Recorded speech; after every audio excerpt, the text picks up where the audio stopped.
I've struggled with depression since I was a freshman in high school. Most of the time, it was manageable, and I could function normally. Other times, I would be an emotional wreck. As I got older, I turned to running to help clear my head before I could succumb to a mental breakdown. I'm now a freshman in college, living in downtown Denver. I really love the city, and there's nothing that calmed my emotions as much as running through campus. I especially love running at night. I never felt as though I was in danger, despite being in a city. Last night was different though. I had just found out that I was being led on by a guy I really liked, and obviously was extremely upset. I knew I needed to clear my head, having an essay due in a couple of hours, and decided to go running. The only real problem was that it was 2:30 in the morning. Now, my dorm has a workout room with treadmills, but I just don't find the same clarity on a treadmill as I do outside in the city. My roommate was obviously skeptical about me running downtown in the middle of the night, but she knew how emotionally distressed I was. She warned me to be careful, but made no attempt to stop me. I quickly threw on my running shoes, grabbed my phone and my keys, and was out the door without a second thought.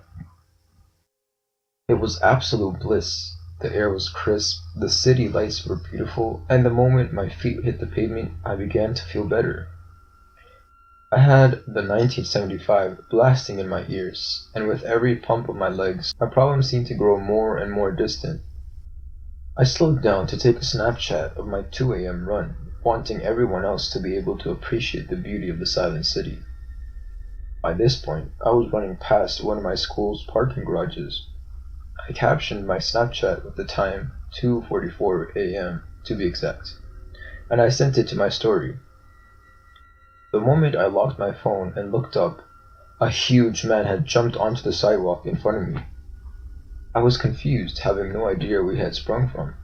I decided I would just run around him, not wanting to interrupt the peace my run was providing. Here's where everything gets scary. Since I had my headphones turned all the way up, when the man began to speak to me, I didn't hear a word. Then there was a gap in my memory, like a blackout. It must have lasted only seconds, but the next thing I remember, I'm sprinting back to my dorm.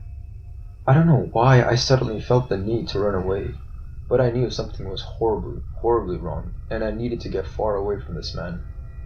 My primal instincts kicked in for a minute and a half, and I sprinted, going faster than I have ever gone.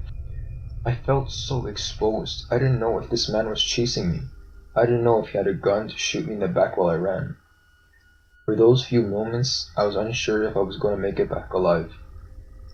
The moment my dorm came into my view, I pushed myself even harder, knowing I was just feet away from safety. I finally got a chance to look behind me as I ran up to the doors, my shaky hands struggling to insert my keycard into the thin slot. The minute the doors opened, I rushed inside. He hadn't followed me, thank God. Immediately, the security guard at the front desk noticed my distress, and I tearfully recounted what had just happened to me.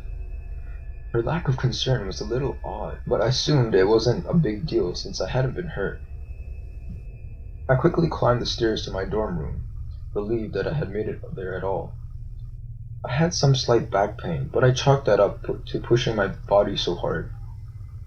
My form must have been awful, sprinting the way I did. My roommate was horrified when I told her what happened, fawning over me, and assured that I was alright before sending me to bed. My back pain had gone slightly worse, but it wasn't any cause for alarm. I figured a good night's sleep and a couple of ibuprofen would sort me out, and I would feel fine in the morning. That leads me to now. I woke up in a hospital bed, a nurse hovering over me, checking my vitals. The pain in my back was almost unbearable, and I grabbed the nurse's scrubs, demanding to know what the hell happened to me. "Miss, you were shot last night, don't you remember?" I was in shock. I hadn't been shot. I was in my dorm room just hours earlier. Your roommate called 911 after you didn't return from your run. The police found you lying face down on the sidewalk beside the parking garage. You're lucky to be alive, actually. You lost a lot of blood, she explained. I told her that was impossible, that I had run away from the man and made it safely back to my dorm room. but I had imagined everything that had happened after that odd gap in my memory. Turns out, when the man jumped in front of me, he had been telling me to hand over any valuables I had. Since I had my headphones in, blasting music, I hadn't heard him trying to rob me. The gap in my memory, the sudden need to flee, was him pulling a gun on me. He shot me in the back as I was running and took my phone, keys, and jewelry, leaving me to bleed out in the pavement. Memories I had of returning to the dorm safe and sound were simply lucid hallucinations brought on by the trauma of being shot. I gave my statement to the police, and they're working hard to find the man who shot me. The doctor says I'm going to make a full recovery since the bullet had thankfully not hit anything tremendously important. However, I don't think I'll be running at night anymore.